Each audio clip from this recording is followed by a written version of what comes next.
Maximum student को problem आ रही है इंग्लिश में, और इसलिए मैंने सोचा तैयारी इंग्लिश से ही शुरू करते हैं।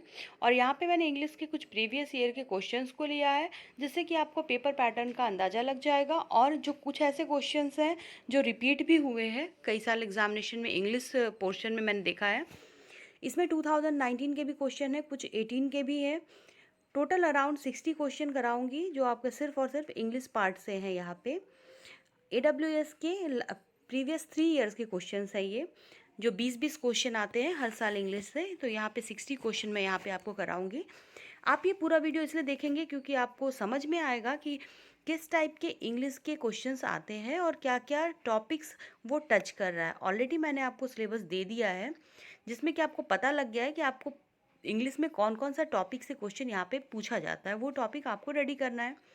यहाँ पे आपके नॉलेज के लिए कुछ ये क्वेश्चंस हैं जो आपको आप देख लेंगे तो आपको आइडिया होगा कि कुछ नई जानकारी कैसे, कुछ ऐसे वर्ड्स होंगे जो आपने नहीं देखे होंगे पहले, उसका मीनिंग नहीं पता होगा, तो आपको पता भी लग जाएगा। और पिछले 3 साल के जो क्वेश्चंस हैं, इसके पहले के जो क्वेश्चंस हैं, वो ऑलरेडी मैंने आपको वीडियोस प्रोवाइड करा दी है। अगर आपको ये वीडियोस नहीं मिल रहे हैं तो लिंक आपको इस वीडियो की डिस्क्रिप्शन में मिल जाएगा, जहाँ से आप जाके पूरी प्लेलिस्ट चेक कर सकते हैं।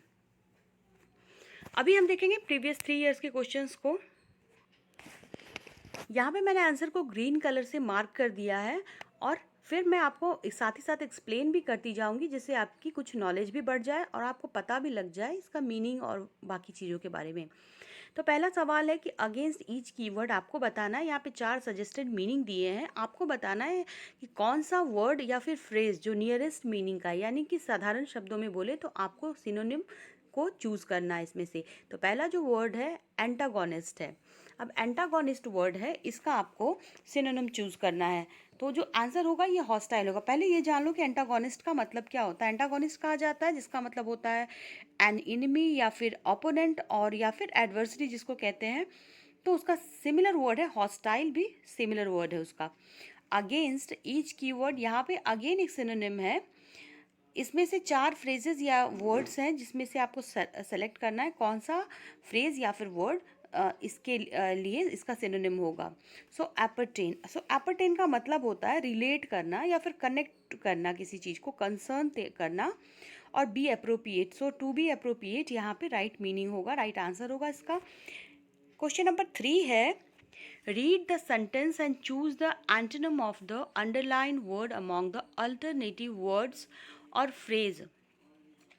अब यहाँ पर एक सेंटेंस दिया है, इसके 4 अलग अलग मीनिंग दिए हुए हैं। एक वर्ड है जो अंडरलाइन किया हुआ है, Ram is showing signs of senility. So यहाँ पे सेनेलिटी का मतलब क्या होता है पहले ये जान लो। सेनेलिटी का मतलब होता है it's means like showing mental और फिजिकल वीकनेस। सो अगर ऐसा क्यों होता है, बिकॉज ऑफ ओल्ड एज। तो Ram is showing signs of senility का मतलब होता है कि कोई वृद्धावस्था के कारण कुछ जो मेंटल या फिर फिजिकल वीकनेस होती, कमजोरी आ जाती, शारीरिक कमजोरी, मानसिक कमजोरी, उसको कहा जाता है।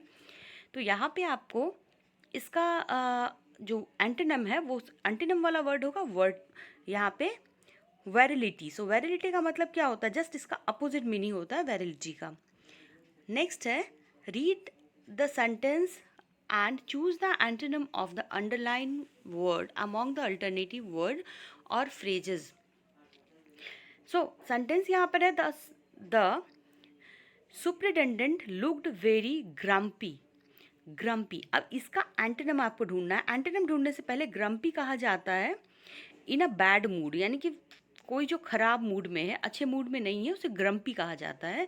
तो जैसे कहते हैं ना कि सुपरिटेंडेंट लुक्ड वेरी ग्रम्पी, मतलब वो खराब मूड उसका दिख रहा था, अच्छे मूड में नहीं था। तो खराब मूड का जस्ट एंटोनिम क्या होगा, प्लीजेंट होगा।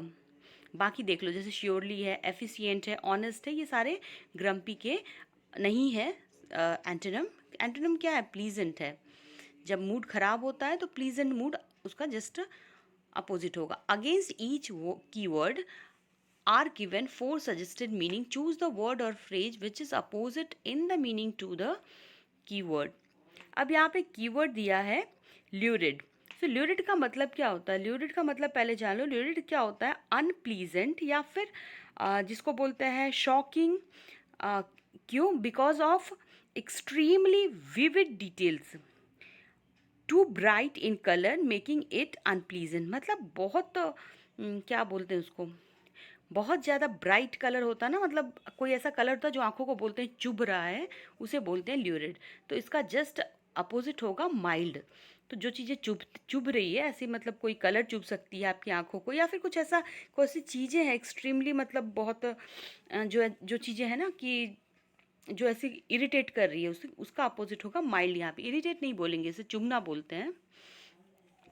Against each keyword are given four suggested meaning. Choose the word or phrase which is opposite in the meaning to the keyword. अब मैनिफेस्ट, मैनिफेस्ट बहुत ही सिंपल वर्ड है, आपने कई बार सुना होगा। मैनिफेस्ट का मतलब क्या होता है? टू शो और रिवेल समथिंग बाय बिहेवियर और अ, यहाँ पर क्या है, और एक्शन। तो कुछ ऐसा दिखाना या फिर रिवेल करना बिहेवियर और एक्शन के द्वारा, उसे बोला जाता है मैनिफेस्ट। तो इसका आपको क्या करना है, अपोजिट मीनिंग वाला वर्ड है, जिसका जो अपोजिट मीनिंग वाला वर्ड होगा वो क्या होगा, एब्सक्यूर होगा। Abase, abase. So here the meaning of abase, abase का मतलब होता है कि behave in a manner to show someone's power over you. So इस तरह से बिहेव करना, किसी जैसे कि कोई आपके ऊपर पावर दिखा रहा हो, उसे कहते हैं अबेज। अब उसका यहाँ पर आपको जो करना है, जो वर्ड है, इसको क्या करना है, इसके सिनोनिम लिखना है। तो humiliate or degrade oneself. Choose the word that is nearest in meaning to the capitalised word. Capitalised word यहाँ पे शैम, SHAM, शैम का मतलब क्या होता है, something not actually as it is presented to be, to pretend or lie, मतलब जो सच नहीं है, कुछ ऐसा आप बोलते हो जो कि प्रिटेंड किया जा रहा है या फिर झूठ बोला जा रहा है, ऐसा लग रहा है कि प्रिटेंड किया था, तो ऐसी चीज़ों को क्या बोला जाएगा, उसका सेम मीनिंग देखेंगे तो प्रिटेंस बोलेंगे, कि मतलब जिसको प्रिटेंड किया जा रहा है। In the following question pick the wrong spelled word. तो रॉन्ग स्पेल्ड, यहाँ पे स्पेल्ड वर्ड जो है, तो ये ऑटोप्सी सही है, ऑटोक्रेटिक भी सही है, असाइलम भी सही है, एक्वर्ड ये वर्ड गलत है, और इसे क्या बोलते हैं, एक्वर्ड बोलते हैं। एक्वर्ड जिसका कि मतलब क्या होता है, जैसे कि किसी को बोलते हैं you are looking very awkward. Awkward का मतलब होता है, इसका स्पेलिंग क्या होता है, AWKWARD, AWK। तो यहाँ पे WKWARD, तो W मिसिंग है यहाँ पे, तो स्पेलिंग इसकी गलत है। और अब ऑकवर्ड का मतलब होता है जैसे जिसको बोलते हैं क्या, बहुत अजीब दिख रहा है, भद्दा दिख रहा है, तो आप बहुत ऑकवर्ड दिख रहे हैं। Now in the following question pick the wrong spelled word. Wrong spelled word इसमें कौन सा है, तो रॉन्ग स्पेल्ड वर्ड है यहाँ पे आपका थर्ड वन। इसके अलावा जो है ना 3 करेक्ट है, जैसे एब्रिएशन है, एबनॉर्मिटी है, या फिर एब्स्टेशन। तो यहाँ इसका मतलब क्या है, देखो एब्स्टिनेंट, इसका जो सही वर्ड होगा ABSTINENT होगा। इसका मतलब ये होता है not allow oneself to indulge. तो यहाँ पे ये रॉन्ग स्पेल्ड वर्ड है। आगे चलते हैं, हमारा क्वेश्चन नंबर 11 to 15 एक पैसेज है। चलो पैसेज किस तरह का रहता है ये भी आप समझ लो, इसके लिए मैं पैसेज को एक बार पढ़ के और फिर आपको क्वेश्चन करवाऊंगी। तो ड्रग्स के बारे में बेसिकली पैसेज है ये, ड्रग्स एडिक्ट के बारे में। अभी हाल फिलहाल में हमारे बॉलीवुड में काफ़ी ड्रग्स के चर्चे चल रहे हैं, तो शायद आपको अच्छे समझ में भी आ जाए ये topic. So drug addicts in some countries form small groups, the customs of which may be unknown to outsiders. They often speak a language that is so full of expressions and words created by themselves, and their speech has become unintelligible to those that are not living or in some way associated with them. अब आप यहाँ पे क्या देख रहे हो, language कितनी simple है। अगर मैं आप सिंपल सी इंग्लिश, मैंने क्या बोला, इंग्लिश काफ़ी सिंपल रहता है। आप अगर बहुत घबरा रहे हो कि इंग्लिश आपकी वीक है या ठीक नहीं है, अब ये आपको ऐसे है कि इसको हिंदी भी बोलने की ज़रूरत नहीं, ऐसे ही समझ में आ रहा है। It is amazing to find that to understand some of today's so called pop music one requires some acquaintance with the peculiar language of those enslaved to drugs. A great part of the vocabulary is international, with a preponderance of American terms, corruptions of these. This makes it easy for those in search of drug in a country not their own to communicate with those that have some of dispose of। तो यहाँ पे पैसे से साफ साफ समझ में आ रहा है कि ये बात किया जा रहा है ड्रग्स के बारे में, जो किस तरह से वो जो पर्सन्स होते हैं जो ड्रग्स कंज्यूम करते हैं और कंट्री वाइड वो उसके लिए क्या करते हैं, जो उनका एक स्मॉल ग्रुप होता है और जो कि कुछ कस्टम्स होते हैं उसमें उसके, और वो क्या करते हैं एक लैंग्वेज यूज़ करते हैं एक्सप्रेस करने के लिए, कुछ खास वर्ड क्रिएट करते हैं अपनी स्पीच को, मतलब पब्लिक प्लेस पे भी वो अपने कोड वर्ड में इस तरह से बात करते हैं कि आपको उनको समझ में नहीं आएगा दूसरे लोगों को, जो इसमें नहीं है। तो यहाँ पे हमको इस पैसेज में तो पहला सवाल है, we learn from the passage that, हमें इस पैसेज से क्या समझ में आया। सो यहाँ पे समझ में ये आया कि many pop musician often use the code language of drug addict. So drug addict के लिए क्या करते हैं, कोड लैंग्वेज यूज़ किया करते हैं बहुत सारे पॉप म्यूजिशियन। अब जब भी पैसे सॉल्व करो तो आप उसमें अपना दिमाग नहीं लगाना, जो यहाँ पे दिया हुआ है सिर्फ आपको वही मानना है कि वही सही है और उसी के हिसाब से आपको आंसर करना है। इसमें कुछ भी अपना दिमाग खर्च करने की ज़रूरत नहीं है आपको किसी भी पैसेज को सॉल्व करने के लिए। क्वेश्चन नंबर 12 है, the drug user speech is unintelligible to other because अब यहाँ पे साफ साफ लिखा था कि their language has peculiar words and expressions.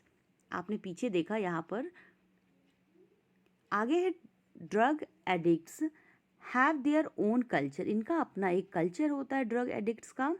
The international nature of their vocabulary helps drug addicts to get to know one another better. तो जो इंटरनेशनल नेचर है इनका वोकेबलरी यूज़ करने का, दैट उन्हें हेल्प करता है एक दूसरे को बेटर समझने में। Question number 15, according to the passage it is wrong to conclude that all drug addicts are American. तो ऐसा कहीं नहीं लिखा है सिर्फ ड्रग एडिक्ट्स जो है ना वो अमेरिकन हैं, तो ये सारे भी हो सकते हैं। तो हमारा जो है ना ये जो रॉन्ग कंक्लूड है ये है, आंसर है 4 का। अब इसको ज़्यादा डिटेल में मैं एक्सप्लेन नहीं कर रही हूँ क्योंकि पैसेज है, तो आपको सिर्फ पैसेज की जो किस टाइप का पैसेज है, कितना टफ होगा या फिर कितना इजी रहेगा, वो मैं सिर्फ बताना चाह रही हूँ पैसेज के माध्यम से। अगला क्वेश्चन नंबर 16 है, Mr. Nehru's speech always brought out his dash for India and the well-being of its dash। तो mister Nehru speech always brought, अब आप सिंपल सा भी देखोगे तो खुद से ये एनालाइज कर सकते हो कि यहाँ पे सैडनेस आएगा क्या, नहीं आएगा। Brought his sadness for India, नहीं सैडनेस तो नहीं होगा। ग्रेटनेस ऑफ फॉर इंडिया, सो यहाँ क्या होगा, love for India and the well being for its people. Men with great wisdom and knowledge are usually very polite and humble। तो कुछ वो ऐसे भी इतना सिंपल इंग्लिश है कि ऐसे भी छोटे बच्चे भी होंगे ना तो वो भी लिख देंगे इसका आंसर। अगला है क्वेश्चन नंबर 18 to 20 में आपको क्या करना है, आपको सेलेक्ट करना है, फिल इन द ब्लैंक्स करना है, selecting a choice which is keeping with good English usages. अब इंग्लिश के यूजेस के बेस्ड है ये क्वेश्चन, यूज पे बेस्ड है। So the friend writes faster than I, दोस्त कैसा लिखता है, मुझसे ज़्यादा फास्ट लिखता है। So by the grace of gods we all reach safe and sound.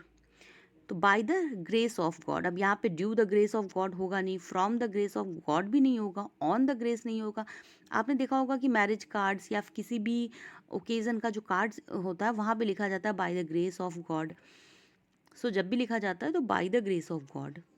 The courier company luckily delivered the letter right on time. So next is again आपको क्या करना है, चूज करना है correct alternative answer to complete the sentence. यहाँ पर he requested her dash 5 rupees, he requested her to lend him 5 rupees. I first met him in 1966. Some friends are coming to meet me tomorrow. She was so excited that she could not sleep. So the doctors soon diagnosed the patient's illness.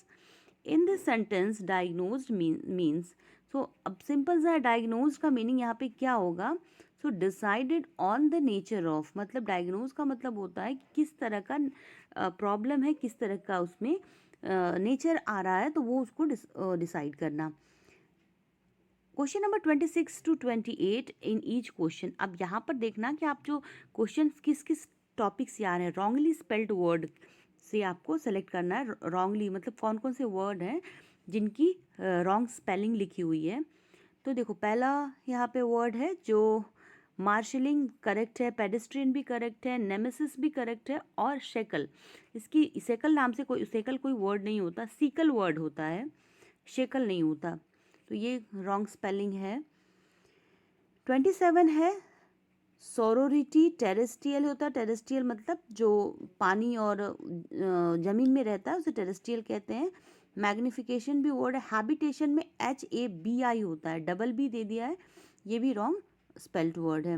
Gynaecology, so gynaecology की spelling यहाँ पे गलत है।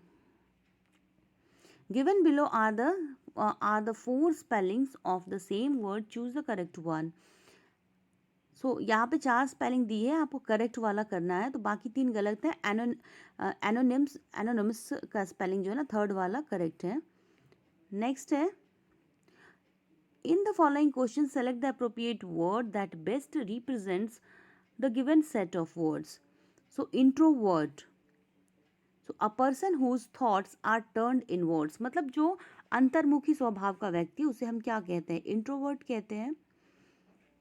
आगे question number 31 to 33, pick out the most effective word from the given words to fill in the blanks, make the sentence meaningfully complete. अब आपको सबसे effective word choose करना है जो इस सेंटेंस को मीनिंगफुल बना दे। He gave me a scare by appearing suddenly in dark, उसने मुझे क्या किया? स्केयर कर दिया, जैसे ही मैं अंधेरे में अपियर हो रहा था, जा रहा था। अब यहाँ पे he was punished for the dereliction of his duty. The old lady hugged her son when he returned triumphantly from the war. तो जैसे ही वो वॉर से लौट कर आया, ओल्ड लेडी ने उसे हग कर लिया। In a classroom students are to be train to love one another. अब यहाँ पर ईच अदर भी नहीं होगा, ऑल अदर भी नहीं होगा, ऑल टुगेदर भी नहीं होगा, वन अनदर होगा। Fill in the blanks, walk properly lest you should fall. So सीधी तरह से चलो, नहीं तो तुम गिर जाओगे। डायरेक्शंस है 36 टू 39 के लिए। तो नेक्स्ट जो क्वेश्चंस हैं, यहाँ पे कुछ वर्ड्स हैं जो जम्बल्ड करके दिए हुए हैं, आपको मीनिंगफुल ऑर्डर में उसे सजाना है जिससे कि आप उससे एक रीडेबल सेंटेंस को फॉर्म कर सको। अब देखो 36 में क्या दिया है, तो यहाँ पे मैं डायरेक्ट आपको बता दूंगी सेंटेंस क्या है ये। तो एक सेंटेंस है जिसको आपको बनाना, जैसे यहाँ पे वर्ड एक को एक्सप्लेन करती हूँ मैं, आपको बाकी अपने आप से समझ में आ जाएगा। Death before times their cowards many die. अब सिंपल सेंटेंस है, अगर आप इस वर्ड्स को कैसे इसको सॉल्व करने का ट्रिक है, तो जैसे आप इसको पढ़ोगे ना, अपने आप से दिमाग में एक आइडिया हो जाएगा कि ये सेंटेंस का मीनिंग क्या है। जैसे ही आपने मीनिंग समझ ली, फिर आप फटाफट से इसको रीअरेंज कर दोगे। जैसे कि यहाँ पे लिख रहा है, इसका इस सेंटेंस का मीनिंग क्या है कि जो कायर लोग होते हैं वो मरने से पहले भी कई बार मरते हैं। ठीक है, चलो अब इसको अरेंज करते हैं सही ऑर्डर में। तो कावर्ड्स, कावर्ड्स यानी कायर लोग, cowards die many times before their death. तो यहाँ पर ये हो गया। इसी तरह से 37 में है, जो करेक्ट ऑर्डर होगा वो होगा 3 2 6 4 5 1। इन क्वेश्चंस को मैं आपको सजेस्ट करूंगी, आप इसको एक बार बिना आंसर देखे खुद से करने की कोशिश करना। ये बहुत ही सिंपल है और आराम से आपके हाथ में 3-4 मार्क्स के क्वेश्चन आ जाएंगे। तो ये बहुत ही सिंपल, इसको सॉल्व करना। सो यहाँ पे सेंटेंस क्या बनेगा ये? So a liar needs a liar needs a good memory. So एक लायर को क्या चाहिए? गुड मेमोरी चाहिए। Now burn fire a child dreads the. So यहाँ पे सेंटेंस क्या होगा? So a burnt child, a burnt child dreads the fire. So now next question number 39, of mind face is index the. So simple है बहुत, face is क्या होगा? face is index, the face is index of the mind. Next है question number 40, given below are the 4 spellings of the same word, choose the correct one. आपको यहाँ पे correct one यहाँ पे चुनना है। तो जो यहाँ पे मिस्ट्री, तो सबसे जो यहाँ मिस्ट्री है ना, MYSTERY, so mystery is the correctly spelled word, spelling इसकी करेक्ट है, बाकी की रॉन्ग है। Put a person through his space, test his abilities. अब यहाँ पे क्या करना है, ईच द फॉलोइंग आइडियम्स और फ्रेजेस से क्वेश्चन है कि जो आइडियम्स हैं followed by the alternative meanings which one is correct, write the correct option. तो ये जो आइडियम्स हैं इनकी आपको क्या करना है, अल्टरनेटिव मीनिंग्स देनी है। मतलब एक आइडियम है उसकी मीनिंग क्या है वो देनी। Put a person through his space, through his space sorry paces. तो आप जब ऐसे किसी को बोलते हो इसका मतलब क्या है, टेस्ट हिज एबिलिटीज़, मतलब उनके वर्क फील्ड में जा करके उनको टेस्ट करना। A storm in a tea cup, so much excitement over something trivial. A square peg in a round hole, a person unsuited to the position he fills. Question number 44 to 45 है। इस section में आपको क्या करना है, sentences जो है उनके 3 पार्ट्स हैं, इंडिकेट किए गए हैं 1 2 3। सो यहाँ पे आपको सबको रीड करना है और किसी एक पार्ट में जो एरर है ना उसको आइडेंटिफाई करना है। So I dare not to go to my father. अब इसमें क्या होगा, जो कहाँ पे है नॉट टू गो टू, ये यहाँ पे नॉट टू नहीं होगा, ये वाला पार्ट में एरर है। 45, I get up at 5 and studied for 2 hours। अब यहाँ पे देखो आपका जो फर्स्ट पार्ट है वह I get up at 5, I get up at 5 यहाँ पे नहीं हो सकता, तो यहाँ के इस पार्ट में एरर है। Which of the following will sting, which of the following will sting scorpion. So sting किसके पास होता, स्कॉर्पियन के पास होता, बाकी के पास स्टिंग्स नहीं होते। Fill in the blank with correct preposition. आपको प्रीपोजिशन से भी सवाल पूछा गया है, कम मार्क्स है, एक ही सवाल है लेकिन प्रीपोजिशन को भी टच किया इन्होंने। So Shivansh is good at studies, so Shivansh is good at studies यहाँ पे होगा राइट वर्ड होगा, राइट प्रीपोजिशन होगा at. Given below is the sentence in active voice. Choose the correct sentence in passive voice among the alternatives. Could they not have helped the needy? So यहाँ पर है could the needy not have been helped by them. यहाँ पे sentence जो है active से passive voice में change किया गया है। What shall be the correct combination of two simple sentences into complex sentence by using an adverb clause? The chief guest entered the hall, the audience clapped. यहाँ पे again same है, active से passive करना है। The audience clapped as the chief guest entered the hall. Fill in the gap with suitable preposition. Sita is indifferent to her health.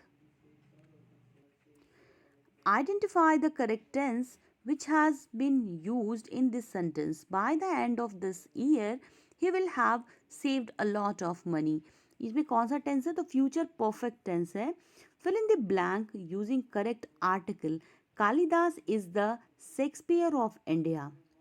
सो कालिदास सिर्फ एक इंसान थे, यहाँ पे हम द आर्टिकल से भी सवाल है, आर्टिकल से पूछा गया है। Identify plural word among the following alternative. तो यहाँ पे जितने भी वर्ड है सिलेबस का जो ये सिलेबस सिंगुलर वर्ड है जिसका कि प्लूरल होता है सिलेबी, करिकुलम का करिकुली, रेडियस का रेडियाई और एजेंडा एक प्लूरल वर्ड है। Given are 4 sentences, choose a sentence which belong to the class adverb of manner. So adverb of manner से कौन यहाँ पे रिलेट कर रहा है, सी सिंग्स डिलाइटफुली या एडवर्ब ऑफ मैनर का ये एग्जाम्पल है, she sings delightfully. Identify the sentence which with no adverb, यहाँ पर जिसमें एडवर्ब ना हो, तो ही बिहेव्स बेस्ट, यहाँ भी एडवर्ब है, इन तीनों सेंटेंस में एडवर्ब है। Only he is the best boy in the class, इसमें कोई एडवर्ब नहीं है। Change the following sentence given in indirect speech into direct speech and mark correct answer choosing from options given. अब यहाँ पर आपको सेंटेंस जो दिया है इनडायरेक्ट स्पीच से इसको डायरेक्ट स्पीच में करना है। Would you mind passing the salt, I said to him, तो I asked him he would mind passing the salt. In the following question, 4 sentences have been given. Out of 4 options given, one is grammatically incorrect. Identify the one and mark your answer. So, these grapes are tasting sure. ये जो grapes हैं कैसे हैं, खट्टे हैं। Change the following sentence into indirect speech. यहाँ पर फिर से indirect speech में करना है। He said, be quiet and listen to my word. He argued me to be quiet and listen to his word. Change the sentence into indirect speech. यहाँ पे direct है, indirect करना है आपको। Ram said to the boy, why will you not play with me? Ram asked the boy why he would not play with him. Last question है आज की इस वीडियो का, change the following sentence into reported speech and mark the correct option among the choices given. So the girl said I must go to Delhi tomorrow, तो the girl said that she had to go to Delhi the next day. तो आपने देखा जो question pattern है वो कितना simple है। English इतनी सिंपल है कि आप, अगर मैं 60 की बात करूं तो आप ज़रूर लिखना कि आपके कमेंट सेक्शन में लिख के बताना कि बिना आंसर जाने आप कितने क्वेश्चन को यूं ही सॉल्व कर सकते हो। तो जो लोग ये घबरा रहे हैं कि क्वेश्चन पेपर इंग्लिश में रहेगा या फिर इंग्लिश रहेगा, हिंदी नहीं रहेगा, बिलिंगुअल नहीं रहेगा, तो कैसे आंसर करेंगे, आपको काफ़ी ये देखने के बाद आपको सुकून मिलेगा कि आप इतने सिंपल इंग्लिश है और बिना किसी हेल्प के, बिना आंसर जाने आप कितने क्वेश्चन को खुद से सॉल्व कर पा रहे हो। कमेंट करके ज़रूर लिखना कि कितने नंबर्स आपने बिना आंसर देखे आपने सॉल्व कर लिया, मतलब क्वेश्चन सुनते ही आपने आंसर कर लिया। और अगर नहीं किया तो एक बार फिर से इस वीडियो को प्ले करो, शुरू से देखो और बिना आंसर बोले पहले आप आंसर सोचो और आंसर दो, या फिर आप ऑप्शंस को कवर कर दो और फिर देखो आंसर, इसका खुद से आंसर करने की कोशिश करो।